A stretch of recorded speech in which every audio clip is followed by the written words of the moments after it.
नमस्कार, जनधारा छत्तीसगढ़ की इस खास बुलेटिन में आपका स्वागत है। मैं हूं आपके साथ शुभांगी ठाकुर। बुलेटिन की शुरुआत करते हैं छत्तीसगढ़ की 36 खबरों से। छत्तीसगढ़ पर्यटन मंडल ने चंदखुरी स्थित माता कौशल्या मंदिर के जीर्णोद्धार उद्घाटन समारोह के अतिथियों के नाम तय कर लिए हैं। नवरात्रि के पहले दिन समारोह में प्रसिद्ध गायक और संगीतकार शंकर महादेवन की प्रस्तुति होगी। मुंबई का fusion band Kabir cafe, Kabir गायक भारती बंधु और नंद कुमार साहू की मानस मंडली भी समारोह के आकर्षण होने वाले हैं। राज्य सरकार की महत्वाकांक्षी परियोजना राम वन गमन परिपथ का औपचारिक उद्घाटन 7 अक्टूबर को मुख्यमंत्री भूपेश बघेल करेंगे। अधिकारियों ने बताया कि 3 दिन तक चलने वाले इस कार्यक्रम में राष्ट्रीय और अंतर्राष्ट्रीय स्तर पर प्रख्यात कलाकारों के साथ साथ स्थानीय कलाकार भी अपने कार्यक्रम प्रस्तुत देंगे। छत्तीसगढ़ कांग्रेस के दूसरे शक्ति प्रदर्शन का मंच तैयार हो गया है। शुक्रवार से कल सुबह तक 13 विधायक दिल्ली रवाना हुए हैं। 10 विधायक दिल्ली में पहले से मौजूद हैं। कांग्रेस विधायकों का पहला जत्था बुधवार को दिल्ली पहुंचा था। तब से प्रदेश की राजनीति गर्म है। उधर दुर्ग में स्वास्थ्य मंत्री टीएस सिंहदेव ने कहा, सभी 70 के 70 विधायक एक राय है, जो हाईकमान कहेगा सभी मानेंगे। कांग्रेस विधायक ममता चंद्राकर, कुंवर सिंह निषाद, विनय भगत और लक्ष्मी ध्रुव शनिवार सुबह हवाई अड्डे पहुंचे। सभी ने कहा वे निजी काम से दिल्ली जा रहे हैं। रायपुर कलेक्टर सौरभ कुमार ने दुर्गा पूजा से जुड़ी गाइडलाइन जारी कर दी है। इस बार भी माता का भंडारा नहीं होगा। गाइडलाइन में प्रतिमाओं को स्थापित करने के लिए 8 फीट की ऊंचाई निर्धारित की गई है। पंडाल में एक वक्त में 50 लोग शामिल हो सकेंगे। पंडाल सिर्फ 15 फीट लंबे और 15 फीट चौड़े ही बन सकेंगे। पिछले साल प्रतिमा को 6 फीट, पंडाल 20 फीट और 20 लोगों के ही एक वक्त में जमा होने की अनुमति दी गई थी। इस लिहाज से देखा जाए तो इस बार की गाइडलाइन छोटी ही सही मगर कुछ छूट के लिए है। रायपुर शहर के कोटा इलाके में एक निजी जमीन को सरकारी बनाने का खेल सामने आया है। इस गड़बड़ झाले का शिकार सेना के एक जवान को बनाया गया। दरअसल यह जमीन भारतीय सेना में पदस्थ जवान एनके वर्मा ने खरीदी थी। साल 2014 के सीमांकन में जमीन को निजी भूमि बताया गया, मगर अचानक अभी इस जमीन को तहसील ऑफिस के अफसर सरकारी बताने पर तुले हुए हैं। मेहनत की कमाई से पाई जोड़कर 1000 स्क्वायर फीट जमीन खरीदकर जवान ने सपनों का आशियाना बनाने का सोचा था, मगर सरकारी सिस्टम की अव्यवस्था की जगह से जवान का सपना टूट चुका है। छत्तीसगढ़ के बलौदाबाजार में कांग्रेस शिवसेना के प्रदर्शन के दौरान जमकर विवाद हो गया। यहाँ कुछ लोगों ने शिव सैनिकों की कार का शीशा फोड़ दिया। इसके बाद शिव सैनिकों ने कुछ लोगों की जमकर धुनाई कर दी। इतना ही नहीं, शिव सैनिकों ने कुर्सी भी जमीन पर पटक कर तोड़ दी। अब इस मामले का वीडियो भी सामने आया है। दरअसल ये पूरा विवाद खड़ा हुआ अंबुजा सीमेंट फैक्ट्री में ज्ञापन सौंपने के दौरान। शिवसेना के कार्यकर्ता फैक्ट्री में ज्ञापन सौंपने आए थे। इधर फैक्ट्री के सामने फैक्ट्री के ही कुछ कर्मचारी कुछ दिनों से प्रदर्शन भी कर रहे हैं। इस प्रदर्शन को कांग्रेस ने भी समर्थन दिया है।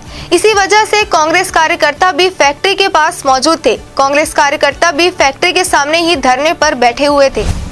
मुख्यमंत्री भूपेश बघेल शनिवार को गांधी जयंती के अवसर पर बेमेतरा में 477 करोड़ से ज्यादा के विकास कार्य जनता को समर्पित किए। इस दौरान सरकार की महत्वाकांक्षी योजना गौठालों गोबर से विद्युत उत्पादन परियोजना का शुभारंभ भी उन्होंने किया। इसके अलावा जिला अस्पताल में बने ऑक्सीजन प्लांट, भवनों, सड़कों, पुल पुलिया का भी लोकार्पण किया गया।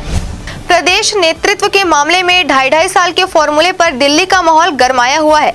सीएम भूपेश के नाम का समर्थन पत्र लेकर छत्तीसगढ़ के 25 से ज्यादा विधायक दिल्ली में डट गए हैं। इधर 6 विधायक शुक्रवार रात दिल्ली पहुंच गए और 11 विधायक शनिवार सुबह दिल्ली गए। यानी कुल 42 विधायक अब दिल्ली में मोर्चा संभालने की पूरी तैयारी में है। पुनिया अभी लखनऊ में है। उधर मंत्री टीएस सिंहदेव ने शुक्रवार को रायपुर में मीडिया से यह कहकर माहौल और गर्मा दिया है कि 2.5 साल का फैसला हाईकमान के पास सुरक्षित है। गांधी जयंती के अवसर को मनाने की इससे अच्छी मिसाल और क्या मिलेगी कि धमतरी के एक गांव में महिलाओं ने अहिंसात्मक आंदोलन करके एक शराब दुकान को बंद करवा दिया। दरअसल धमतरी के सोरिद वार्ड में एक शराब दुकान खोल दी गई थी। ये दुकान एक स्कूल के पास ही थी। इसी कारण महिलाओं ने निर्णय लिया कि यह शराब दुकान चलने नहीं देंगी। इसके लिए 31 अगस्त से उन्होंने गांधी जी की तस्वीर लेकर अहिंसात्मक आंदोलन शुरू किया। ये महिलाएं दुकान में आने वाले ग्राहकों को तिलक लगाकर स्वागत करती थी और उन्हें समझाती थी कि उनका साथ दें। आखिरकार यह ग्राहकों ने आना बंद कर दिया। शुक्रवार को प्रशासन ने इस दुकान को बंद करने का आदेश जारी कर दिया था। सुप्रीम कोर्ट के चीफ जस्टिस एनवी रमना ने कहा, देश में नौकरशाही और पुलिस अफसर जिस तरह का बर्ताव कर रहे हैं उसको लेकर मुझे आपत्ति है, खासतौर पर पुलिस अफसरों के व्यवहार को लेकर। सीजेआई ने कहा कि एक समय तो वह इस संबंध में आने वाली शिकायतों की जांच के लिए हाईकोर्ट के मुख्य न्यायाधीश की अध्यक्षता में एक स्थायी समिति बनाने पर विचार कर रहे थे, लेकिन फिलहाल वह ऐसा करना नहीं चाहते। छत्तीसगढ़ के निलंबित एडीजी गुरजिंदर पाल सिंह की याचिका पर सुनवाई के दौरान उन्होंने यह बातें कही। सिंह ने उनके खिलाफ दायर आपराधिक मामलों में संरक्षण की मांग को लेकर याचिका दायर की है। छत्तीसगढ़ हाईकोर्ट ने सुनवाई के दौरान क्रॉस एग्जामिनेशन से मना करने पर राज्यसभा सांसद सरोज पांडे पर 6,000 रुपए का जुर्माना लगाया है। यह रकम गवाहों को दी जाएगी। कोर्ट में सांसद के निर्वाचन को चुनौती देने वाली याचिका पर सुनवाई होनी थी, लेकिन उनके अधिवक्ता ने और समय मांग लिया। इस पर कोर्ट ने कहा कि गवाहों के खर्चे की भरपाई करनी होगी। मामले की अगली सुनवाई अब 26 अक्टूबर को होगी। छत्तीसगढ़ के पूर्व मुख्यमंत्री डॉक्टर रमन सिंह ने एक बार फिर से धर्मांतरण के मुद्दे पर सरकार पर हमला बोला है। गरियाबंद में एक कार्यक्रम में शामिल होने पहुंचे रमन सिंह ने कहा कि 2.5 साल की इस कांग्रेस सरकार में बड़े पैमाने पर धर्मांतरण चल रहा है। छत्तीसगढ़ से लेकर दिल्ली तक धर्मांतरण को कांग्रेस का संरक्षण प्राप्त है। वहीं 2.5 साल पर भी रमन ने कांग्रेस पर हमला बोलते हुए कहा कि कांग्रेस नेताओं में कुर्सी दौड़ हो रही है। छत्तीसगढ़ के नारायणपुर जिले के आकाबेड़ा गांव में सुरक्षा बलों का कैंप खुलने के बाद अब इस गांव में स्वास्थ्य सुविधाएं भी पहुंचने लगी है। यहां उप स्वास्थ्य केंद्र खुलने से अब ग्रामीणों को दूसरे गांव नहीं जाना पड़ रहा है। इधर गुरुवार को बस्तर आईजी सुंदरराज भी इस गांव में स्थिति सुरक्षा बलों के कैंप का जायजा लेने के साथ नक्सल मोर्चे पर तैनात अधिकारियों और जवानों की बैठक लेने पहुंचे। इस बीच इलाके की महिलाओं और ग्रामीणों ने आईजी को जब देखा तब उनके पास आए और कहने लगे, बहुत दिनों बाद आए हो साहब, अब हमारा गांव देखिए कितना बदल गया है। महिलाओं ने कहा कि अस्पताल खुला है तो हमें दूसरे गांव नहीं जाना पड़ता। जैसी की आशंका थी, अंतिम दिन यानी 30 सितंबर को ओपन काउंसलिंग के बावजूद प्रदेश के कॉलेजों में ग्रेजुएशन के फर्स्ट ईयर की करीब 40,000 सीटें खाली रह गई। शुक्रवार को विभाग ने एडमिशन की तारीख 9 अक्टूबर तक बढ़ा दी ताकि बीए, बीकॉम और बीएससी समेत ग्रेजुएशन कोर्स की ज्यादा से ज्यादा सीटें भर सके। अफसरों ने बताया कि यह दाखिले भी पंडित रविशंकर शुक्ल विश्वविद्यालय के अलावा दुर्ग, बिलासपुर, सरगुजा और बस्तर विश्वविद्यालय में कुलपति की अनुमति से संबद्ध कॉलेज कर सकेंगे। उच्च शिक्षा विभाग के अवर सचिव गौरीशंकर शर्मा ने जारी आदेश में कॉलेज प्रबंधनों से कहा कि सीट खाली हो तो छात्र हित में कुलपति की अनुमति से 9 अक्टूबर तक प्रवेश दिया जा सकेगा। छत्तीसगढ़ में गांधी जयंती के मौके पर 2 अक्टूबर को हर जिले के हर ब्लॉक में सरकारी प्राइमरी स्कूलों में पढ़ने वाले बच्चों का सम्मान किया गया। प्राइमरी स्कूलों में पूरे प्रदेश में 17 लाख से ज्यादा बच्चे पढ़ रहे हैं। इनमें से हर ब्लॉक में पढ़ाई लिखाई, गणित, विज्ञान, स्किल तथा अनुशासन वगैरह के मापदंडों के आधार पर 4-4 बच्चों का चयन किया गया। इस चयन में हर स्कूल के शिक्षकों के साथ पालक विकास समिति की सहमति भी थी। शिक्षा विभाग यह पहल इसलिए किया गया ताकि बच्चों को पढ़ाई और स्कूल से जोड़कर रखा जा सके तथा पेरेंट्स भी बच्चों को बढ़ने के लिए प्रेरित करते रहे। राज्य में बीते दिनों कोरोना के 22 नए मरीज मिले हैं। इनमें रायपुर के 2 मरीज शामिल हैं। राज्य के किसी भी जिले से एक भी मौत की खबर नहीं मिली है। पिछले एक हफ्ते से रायपुर में लगातार 2 से ज्यादा केस मिल रहे हैं। इनमें ज्यादातर शहरी क्षेत्र के मरीज हैं। ग्रामीण क्षेत्र में 1 से 2 मरीज ही मिले हैं। स्वास्थ्य विभाग की ओर से जारी रिपोर्ट के अनुसार रायपुर में जो नए केस मिल रहे हैं उनमें से 90% मरीज ऐसे हैं जो किसी न किसी बीमारी के इलाज के लिए अस्पताल पहुंचे और वहां उनका कोरोना टेस्ट करवाया गया। अस्पताल में कोरोना जांच के दौरान वे पॉजिटिव निकले हैं। धान खरीदी विपणन वर्ष 2021 और 22 की सुचारू रूप से धान खरीदी की व्यवस्था के लिए जिला सहकारी केंद्रीय बैंकों के अध्यक्षों की जिला सहकारी केंद्रीय बैंक रायपुर में बैठक हुई। बैठक में विशेष रूप से अपेक्स बैंक के अध्यक्ष बैजनाथ चंद्राकर, रायपुर ग्रामीण विधायक सत्यनारायण उपस्थित रहे। बैजनाथ चंद्राकर ने बताया कि इस साल संभवतः 15 नवंबर से प्रदेश में धान खरीदी शुरू हो सकती है। पहले यह 1 दिसंबर से शुरू होती थी। बैठक में धान खरीदी सोसाइटियों में कमीशन बढ़ाने, उपार्जन केंद्रों की विसंगतियों, भंडारण सुरक्षा, विपणन संघ द्वारा उठाव, शॉर्टेज, कर्मचारियों की भर्ती आदि की समस्याओं के निराकरण के संबंध में हुई। कोरोना की रफ्तार अब धीरे धीरे कम होने लगी है और इसके चलते विमान कंपनियों द्वारा उड़ानें बढ़ाई जा रही है। साथ ही आने जाने वाले यात्रियों की संख्या में भी बढ़ोतरी हो रही है। कोरोना काल के पहले और बाद की तुलना की जाए तो हवाई यात्रियों की आवाजाही अब कोरोना काल के पहले की तुलना में कुछ ही कम है। उड़ानों की आवाजाही बढ़ने के साथ ही हवाई यात्रियों की आवाजाही भी बढ़ गई है। इस साल हवाई किराए में बढ़ोतरी का मुख्य कारण यह है कि पिछले दिनों DGCA द्वारा विमान की अवधि के अनुसार किराए में 500 रुपए से 700 रुपए की बढ़ोतरी की गई है। यानी 60 से 90 मिनट की उड़ान में 500 रुपए, 90 से 120 मिनट की उड़ान में 700 रुपए और इससे अधिक की अवधि वाले उड़ान में और अधिक बढ़ोतरी की गई है। इसके साथ ही यात्रियों से उनका सुविधा शुल्क भी लिया जाने लगा है। कोरोना महामारी के चलते लगातार दूसरे साल कुंवार नवरात्र सादगी से मनाएंगे। प्रशासन की गाइडलाइन के अनुसार देवी मंदिरों में जोत जलेगी, लेकिन श्रद्धालु दर्शन नहीं कर पाएंगे। इस बार भी गरबा आयोजनों को अनुमति नहीं दी गई है। मंदिर, पंडाल, सार्वजनिक जगहों पर भंडार प्रसादी भी नहीं होगी। 200 वाट तक के ध्वनि विस्तारक यंत्र, धुमाल बैंड बजा सकेंगे। पंडाल के 100 मीटर के भीतर ये अनुमति है, इसके बाहर नहीं बजेंगे। इसकी जिम्मेदारी मंदिर समिति की होगी। पंडालों में स्थापित की जाने वाली मां दुर्गा की प्रतिमा की ऊंचाई 8 फीट से ज्यादा नहीं होगी। इसके अलावा पंडाल का आकार, पूजा, आरती, विसर्जन में उन्हीं नियमों का पालन करना होगा जैसा गणेश पर्व पर जारी किया गया था। लालपुर स्थित मौसम वेधशाला के मौसम विज्ञानी डॉक्टर HP चंद्रा के मुताबिक एक कम दबाव का क्षेत्र दक्षिण पश्चिमी बिहार के आसपास स्थित है। इसके साथ ऊपरी हवा का चक्री चक्रवाती घेरा 7.6 किलोमीटर ऊंचाई तक विस्तारित है। कुछ स्थानों पर हल्की से मध्यम वर्षा होने अथवा गरज चमक के साथ छींटे पड़ने की संभावना है। प्रदेश में अधिकतम तापमान में मामूली वृद्धि संभावित है, किंतु अधिकतम तापमान में विशेष परिवर्तन होने की संभावना नहीं है। फिलहाल प्रदेश में बिलासपुर जिला सबसे गर्म है। अधिकतम तापमान 33.4 डिग्री सेल्सियस रिकॉर्ड किया गया है। वहीं पेंड्रा रोड का तापमान 31.4 डिग्री सेल्सियस है, अर्थात तापमान आज भी इसी के आसपास रहने की संभावना है। तापमान में गर्मी बढ़ने के साथ उमस ने भी लोगों को परेशान कर रखा है। अंतर्राष्ट्रीय अग्रवाल सम्मेलन महिला इकाई छत्तीसगढ़ प्रांत द्वारा अंतर्राष्ट्रीय वृद्धजन काफी व राष्ट्रीय स्वैच्छिक रक्तदान दिवस पितृपक्ष की 10वीं पर ऑनलाइन मनाया गया। संचालिका डॉक्टर अनीता अग्रवाल ने अपने संबोधन में कहा कि वृद्ध हमारे धरोहर हैं, जिनकी सेवा करना हमारा प्रथम कर्तव्य है। गणेश वंदना के बाद कार्यक्रम का शुभारंभ हुआ। मुख्य अतिथि पंडित सुंदरलाल शर्मा मुक्त विश्वविद्यालय के पूर्व कुलसचिव डॉक्टर निर्मल अग्रवाल ने कहा कि हम जिस प्रकार हमारे बचपन में हमारे माता पिता ख्याल रख हर छोटी से छोटी जरूरत पूरा करते थे, वैसे ही हम जब बड़े और सक्षम हो उनका ख्याल रखेंगे। उम्र दराज लोगों के साथ होने वाले भेदभाव, अपमानजनक व्यवहार को खत्म करना होगा। राजधानी में डेंगू का प्रकोप थमने का नाम ही नहीं ले रहा है। बीते दिनों डेंगू के 4 मरीजों की पहचान की गई। वहीं जनवरी 2021 से अब तक कुल 448 मरीज मिले हैं। जिला चिकित्सा एवं स्वास्थ्य अधिकारी डॉक्टर मीरा बघेल ने बताया कि 19 स्वास्थ्य केंद्रों में 62 लोगों की जांच एंटीजन किट से की गई थी। इसमें 4 के पॉजिटिव होने की पहचान की गई है। इधर डेंगू को लेकर स्वास्थ्य विभाग द्वारा बैठक भी की गई। इसमें मरीजों के बेहतर उपचार की व्यवस्था करने अधिकारियों को निर्देश दिए गए हैं। मेडिकल कॉलेज के चिकित्सा छात्रों की मदद डेंगू स्क्रीनिंग अभियान में लेने पर सहमति बनी। इसके साथ ही रायपुर नगर निगम की टीम लगातार फॉगिंग करा रही है और लोगों को घरों के आसपास पानी न जमा होने की सलाह दे रही है। प्रदेश में प्री इंजीनियरिंग टेस्ट और प्री फार्मेसी टेस्ट के परिणाम आने के साथ ही इंजीनियरिंग और फार्मेसी में दाखिले की काउंसलिंग की तैयारियां शुरू कर दी गई है। तकनीकी शिक्षा विभाग के मुताबिक काउंसलिंग के लिए वेब पोर्टल को अपडेट किया जा रहा है। इसकी जिम्मेदारी चिप्स को दी गई है। वेबसाइट अपडेट होने के बाद काउंसलिंग सप्ताह भर के भीतर ही शुरू कर दी जाएगी। अभी JEE मेन की परीक्षा शुरू हो चुकी है।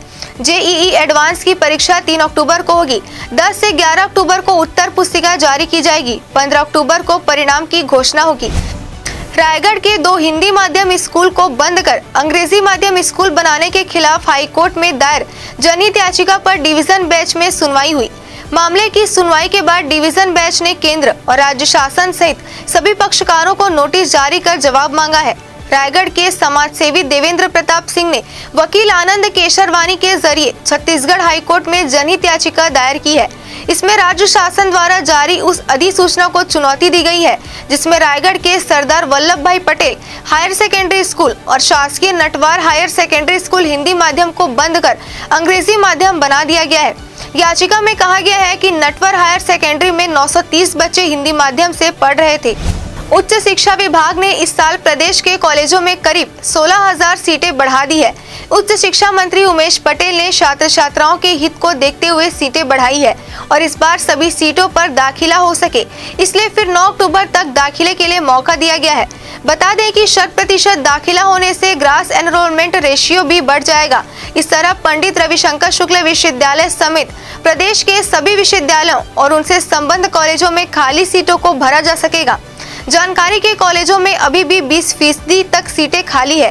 राजधानी समेत प्रदेश के 144 कॉलेजों में दाखिले की तिथि फिर से बढ़ा दी गई है। और अब खबरें विस्तार से। छत्तीसगढ़ में लगातार बढ़ रहे सीमेंट के दामों को लेकर फिर एक बार सियासत तेज हो गई है। नेता प्रतिपक्ष धर्मलाल कौशिक ने सीमेंट के दामों में बढ़ोतरी को लेकर गंभीर आरोप सरकार की नीतियों पर लगाए हैं। उन्होंने बताया है कि सीमेंट की आपूर्ति नहीं होने से पूरे प्रदेश में उपभोक्ता अधिक दर पर सीमेंट खरीदने को मजबूर है। ज्यादा लाभ कमाने के लिए सीमेंट की कालाबाजारी हो रही है। उन्होंने इसके लिए राज्य सरकार की नीतियों और सीमेंट कंपनियों को जिम्मेदार बताया है। लगातार सीमेंट के रेट बढ़ते जा रही है कांग्रेस की सरकार आने के बाद में, और केवल सीमेंट के रेट बढ़ ही नहीं रहा है बल्कि ब्लैक मार्केटिंग का भी शिकायत अनेकों जगह से आ रही है। वास्तविक में इस सरकार के जिस प्रकार से नीति है, और हम लोगों ने उस समय विधानसभा में आरोप भी लगाया, उसका परिणाम छत्तीसगढ़ की जनता भुगत रही है कि लगातार जो भी कार्य होंगे उसके कारण में उसके रेट में वृद्धि हो रही है। सीमेंट के कारण में राज्य सरकार को नियंत्रित करना चाहिए, लेकिन राज्य सरकार की नियत नहीं है कि सीमेंट के रेट को नियंत्रित करें। मुख्यमंत्री भूपेश बघेल आज बेमेतरा और मुंगेली में आयोजित कार्यक्रमों में शामिल हुए। उनके तय कार्यक्रम के मुताबिक बेमेतरा के सर्किट हाउस में प्रेस वार्ता के साथ आज के कार्यक्रमों की शुरुआत की। इसके बाद सर्किट हाउस में ही वीडियो कॉन्फ्रेंसिंग के जरिए स्वस्थ भारत संपन्न भारत टेलीथॉन कार्यक्रम में शामिल हुए। बेमेतरा में ही दोपहर 11:30 बजे जिला चिकित्सालय में स्थापित किए गए नए ऑक्सीजन प्लांट का भी उद्घाटन किए। बेमेतरा से वे सीधे मुंगेली पहुंचे, जहां डॉक्टर श्याम प्रसाद मुखर्जी स्टेडियम में विभिन्न विकास कार्यों का लोकार्पण और भूमि पूजन किया। मुंगेली के सर्किट हाउस में विभिन्न समाज प्रमुखों से मुलाकात करने के बाद शाम 5:30 बजे जिला स्तरीय अधिकारियों से भी वे चर्चा करेंगे। कबाड़ का कारोबार करने वाले फिरोज खान के घर पर मौधाबारा पुलिस ने छापा मारकर उसकी पत्नी, बेटे और एक रिश्तेदार को गिरफ्तार किया है। आरोपी घर में शराब की बिक्री कर रहे थे। इनके पास से पुलिस ने 16 पेटी गोवा शराब और 39 पौवा देशी शराब जब्त किया है। आरोपियों के खिलाफ आबकारी एक्ट की धारा 34(2) के तहत कार्रवाई की गई है। दरअसल प्रशासन ने गांधी जयंती के दिन शुष्क दिवस घोषित किया था। इसे देखते हुए एसपी प्रशांत अग्रवाल ने अवैध रूप से शराब बिक्री करने वालों की पतासाजी कर कार्रवाई करने के निर्देश भी दिए थे। इसी कड़ी में मौधापारा पुलिस को मुखबिर से सूचना मिली कि रजबंधा मैदान तालाब पार स्थित एक मकान में अवैध शराब की बिक्री की जा रही है। सूचना के आधार पर पुलिस की टीम ने उस मकान पर छापा मारकर एक महिला सहित 3 आरोपियों को शराब बेचते रंगे हाथ पकड़ा। गिरफ्तार आरोपियों में सुल्ताना बेगम, अल्ताफ खान और जियाउद्दीन खान शामिल हैं। इसमें से सुल्ताना बेगम और अल्ताफ आबकारी एक्ट के मामले में पहले भी जेल जा चुके हैं। अगली खबर लखनपुर थाना क्षेत्र ग्राम टपरकेला की है, जहां अज्ञात लोगों के द्वारा एक ग्रामीण के घर के दरवाजे की कुंडी लगाकर पत्थरबाजी और तोड़फोड़ की घटना को अंजाम दिया गया। पीड़ित परिवार रिपोर्ट लिखाने लखनपुर थाने पहुंचा, लेकिन लखनपुर थाने में पीड़ित परिवार की रिपोर्ट दर्ज नहीं की गई, जिसके बाद उन्हें बैरंग वापस घर लौटना पड़ा। प्राप्त जानकारी के मुताबिक ग्राम टपरकेला निवासी सतारी राम गुड़, जो अपने परिवार के साथ खाना पीना खाकर सो रहा था, रात लगभग 9:30 बजे अज्ञात लोगों के द्वारा दरवाजे को कुंडी लगाकर आग लगा दिया गया। पत्थरबाजी करते हुए घर में तोड़फोड़ भी किया गया। शोर मचाने के बाद पड़ोसियों के द्वारा घर का दरवाजा खोलकर घर के सभी सदस्यों को बाहर निकाला गया। किसी तरह आग को बुझाया गया। घटना के बाद डायल 112 की टीम मौके पर पहुंची। रिपोर्ट लिखने के बाद शनिवार को लखनपुर थाने उनके परिवार के सभी सदस्यों को बुलाया गया। पीड़ित परिवार के द्वारा आरोप लगाया गया कि लखनपुर थाने पहुंचकर रिपोर्ट दर्ज कराना चाहा, लेकिन थाना स्टाफ के द्वारा बयान बदलने पर ही रिपोर्ट दर्ज कराने की बात कही गई, जिसके बाद परिवार को बैरंग घर वापस लौटना पड़ा।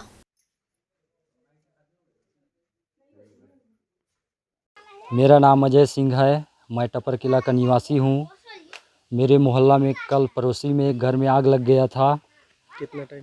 9:30 बजे 9:30 बजे करीबन जब मैं घर से निकल के आया, हल्ला हुआ तो मैं देखा उसके घर में आग लग गया था और बाहर से दरवाज़ा उसका बंद किया गया था। तो मैं आया और फिर यहाँ व्यक्ति जो आग लगाने वाले थे उन लोग भाग गए। मैं उन लोग को पहचान नहीं पाया, एक भी व्यक्ति को पहचान नहीं पाया और मैं आग को फिर बुझाने में लग गया और फिर बाद में दरवाज़ा खोले तो फिर सब बाहर आए। तब तक जो व्यक्ति थे आग लगाने वाले वो भाग गए थे सर। उसके बाद क्या हो? पुलिस को सूचना? उसके बाद मैं 112 में कॉल किया और 112 यहाँ पे हाजिर हुआ और उन लोग देखे और यहाँ से कार्रवाई किए और मुझे सुबह बोले कि 11 बजे लखनपुर में आ जाना। मैं सतारी ग्राम टप्पर किला के निवासी हूँ। मेरा घर में रात को आग लगा और लाठी ठेंगा करा, पूरा कराकट को तोड़ दिए हैं और ढेला पत्थर फेंके हैं आंगन में और दोनों तरफ से केवाड़ी को, एक तरफ को बाहर तरफ से केवाड़ी को लगा दिया, शटर को, और इधर को भी लगा दिए थे हम लोग। फैन खोल देखे तो फिर गाँव वालों को थोड़ा फिक्रा तो फिर सुनाई दिया तो फिर आए वो लोग, तो फिर खोला तो फिर लखनपुर से 112 को लगाया तो 112 वाला गया। फिर 12 वाला देखा तो वह बाहर से देखा, उसके बाद वो अपने चले गए, आ गए, अपना छोटा सा काम हुआ है। कल फिर आना बोला सुबह 10 बजे, फिर 10 बजे नहीं, हम 12 बजे यहाँ आए लखनपुर में। तब तक कोई काम नहीं कर रहे हैं, बोल रहे हैं कि नहीं। लखनपुर में कहाँ? लखनपुर थाना में आए हैं। उसके बाद बोल रहे हैं कि नहीं, जो पत्थर है उसको हटाओ करके आप खुद ही आप लोग कर रहे हैं, आग लगाए हैं आप ही लोग। कौन बोला ये बात? जो बोला वो पुलिस वाला है, एक मुंशी, वो बोला। वो गए थे कल नाइट में। और कौन बोला? और टीआई साहब भी बोला कि नहीं तो मेरा आदमी है, देखो तो आपका रिपोर्ट नहीं लिखे क्या? नहीं लिखे रिपोर्ट। इसको जो काटो के हिस्सा में काटो के वाला को है ना, वो कागज में पत्थर खिला को सरपंच मेरे को धमकी दिया था। सरगुजा जिला मुख्यालय अंबिकापुर के गांधी चौक से अंशकालीन कर्मचारियों ने शनिवार को रैली निकालकर विरोध प्रदर्शन किया। दरअसल प्रदेश में कांग्रेस सरकार आने से पहले अपने घोषणा पत्र में अंशकालीन कर्मचारियों की वेतन वृद्धि और रेगुलर करने जैसे बातों को कहा गया था। वहीं कांग्रेस सरकार के 3 साल गुजरने को है, लेकिन आज तक कांग्रेस की घोषणा पत्र में किए गए वादों को अब तक पूरा नहीं किया गया है। इस वजह से प्रदेश के 1000 से अधिक अंशकालीन कर्मचारियों ने गांधी चौक से रैली निकाली और स्वास्थ्य मंत्री टीएस सिंहदेव के निवास का घेराव करने पहुंचे। यहां कर्मचारियों ने स्वास्थ्य मंत्री के निवास तपस्या का घेराव किया और घोषणा पत्र में दिए वादों को पूरा करने की मांग की। वहीं कर्मचारी संघ के पदाधिकारियों ने मांग पूरी नहीं होने पर मुख्यमंत्री आवास का घेराव करने की चेतावनी दी। इस दौरान स्वास्थ्य मंत्री टीएस सिंहदेव ने छत्तीसगढ़ शासन के कर्मचारियों से वीडियो कॉन्फ्रेंसिंग के जरिए बातचीत भी की। पुलिस को बाईपास रोड में गाड़ी को भेजना चाहिए। प्रशासन से पूछना चाहता हूँ कि क्या इस बीच में तत्काल में अभी कहीं पर हॉस्पिटल है क्या? मेरे को तहसीलदार साहब आकर के बताए, अभी पूरा किया गया।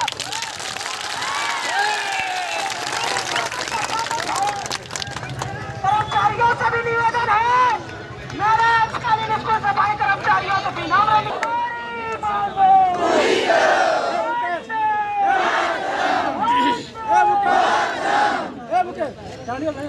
देखिए, मैं आप लोगों से सभी से निवेदन करना चाहूँगा, हमारी लड़ाई केवल सरकार से है। मैं करूँगा,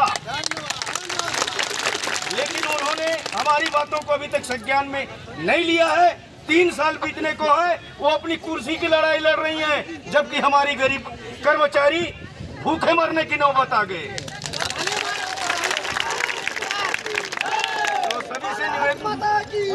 सभी वक्ताओं से निवेदन है, प्रशासन को किसी भी प्रकार से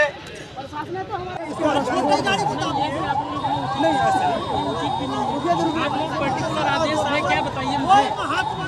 जगह कहीं पर भी बैठ जाओगे? कहीं पर नहीं, बंगले पे बैठे हैं। एक बात बताइए, इसके लिए आपको सर देखिए, हम लोगों ने 11 अगस्त को जो है सरगुजा संभाग में 1 दिवसीय धरना प्रदर्शन किया हुआ था और उसमें जो है हम लोगों ने सरकार से अल्टीमेटम मांगी थी कि अगर 15 दिनों में सरकार हमारी मांगों को संज्ञान में नहीं लेती है तो हम आगे जो है उग्र अनशन करें। हमें जन घोषणा पत्र में टीएस बाबा ने लिख कर दिया था कि जैसे ही कांग्रेस की सरकार बनती है हम आपको 10 दिनों के अंदर में पूर्णकालीन करते हुए नियमितीकरण करेंगे, लेकिन आज हमारे स्कूल सफाई कर्मचारियों को 3 वर्ष बीत जाने और कांग्रेस की सरकार भी 3 वर्ष बीत जाने के बाद भी हमारे कोई संज्ञान में नहीं लिया, ना हमें नियमितीकरण किया।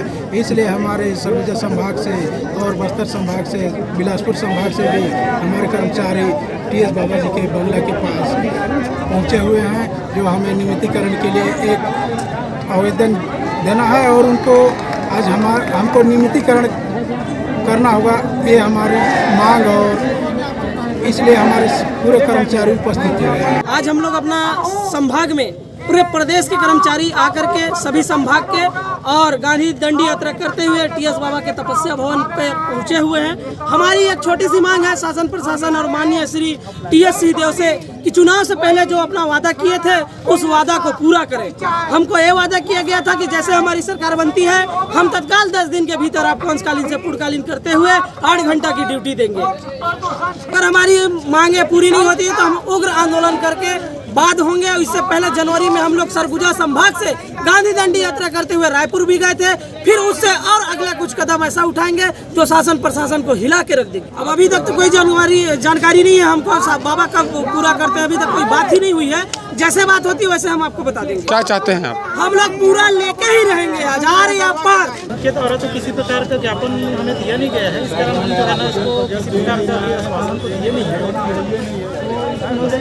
क्या स्वास्थ्य मंत्री जी से कुछ इनकी चर्चा हुई है? क्या चर्चा हुई, कुछ जानकारी? इसके बारे में मुझे जानकारी तो नहीं है, बशर्ते कि उनसे वीडियो कॉलिंग से चर्चा।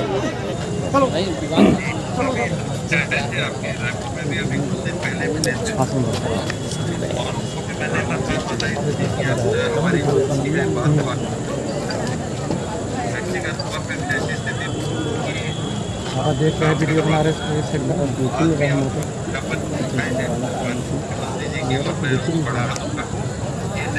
मुख्यमंत्री जी के स्तर पे ही करना पड़ेगा। जी मुख्य जी ऐसा मिला आप लोग को सहयोग करने का तो जरूर करेंगे, तो मैं लिख के दे दूंगा जी, लेकिन आज मैं नहीं होगी कर, मैं बोल सकता हूँ जरूर जी, लेकिन कोई अधिकार नहीं है, कोई पावर नहीं है कि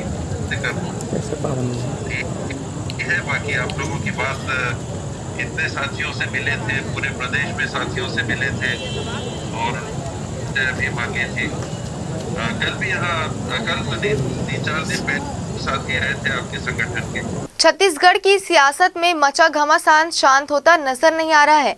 फिर एक बार प्रदेश के 30 से भी ज्यादा विधायक दिल्ली में डेरा जमाए हुए हैं। इनके दिल्ली दौरे को लेकर विपक्ष के नेता कांग्रेस पर सीधा प्रहार कर रहे हैं, तो वहीं कांग्रेसी नेताओं के अलग अलग बयान मामले में सामने आ रहे हैं। इसी बीच स्वास्थ्य मंत्री टीएस सिंहदेव का एक बड़ा बयान भी सामने आया है। उन्होंने एक बार फिर आला कमान के निर्णय की ओर इशारा किया है और कहा है कि सभी 70 विधायक एक मत है, आला कमान के निर्णय ही सर्वमान्य होंगे। इसके साथ ही उन्होंने चरणदास महंत के सेमीफाइनल और फाइनल वाले बयान को लेकर भी स्थिति समझाने की कोशिश की है।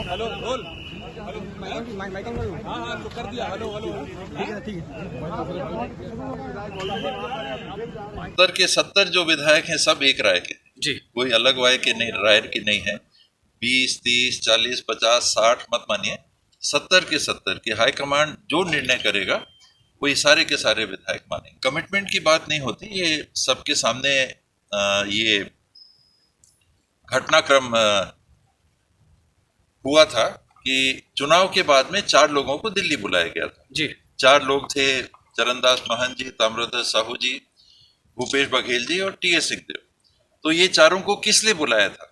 मुख्यमंत्री बनाने के पहले इनसे चर्चा की, तो ये चर्चा में बात आ गई, मीडिया में बात आ गई कि 4 लोग संभावित हैं। एक बयान चरणदास जी का मैंने कुछ दिन पहले सुना था कि सेमीफाइनल और फाइनल वाली बात जी। तो ये उसी से ये बात बनती है और आगे चलती है कि क्या ये 4 लोगों को बुलाया गया तो एक को चुना गया, आगे क्या संभावना है कि और करेंगे, काम सभी करते हैं, तो क्या काम के आधार पे, स्थिति के आधार पे और विचार हो सकता है कि नहीं। इसीलिए ये हाईकमांड के पास रहती है बात कि कुछ चेंज करना। इस बुलेटिन में फिलहाल के लिए इतना ही। शाम 5:30 बजे फिर होगी मुलाकात। तब तक के लिए नमस्कार।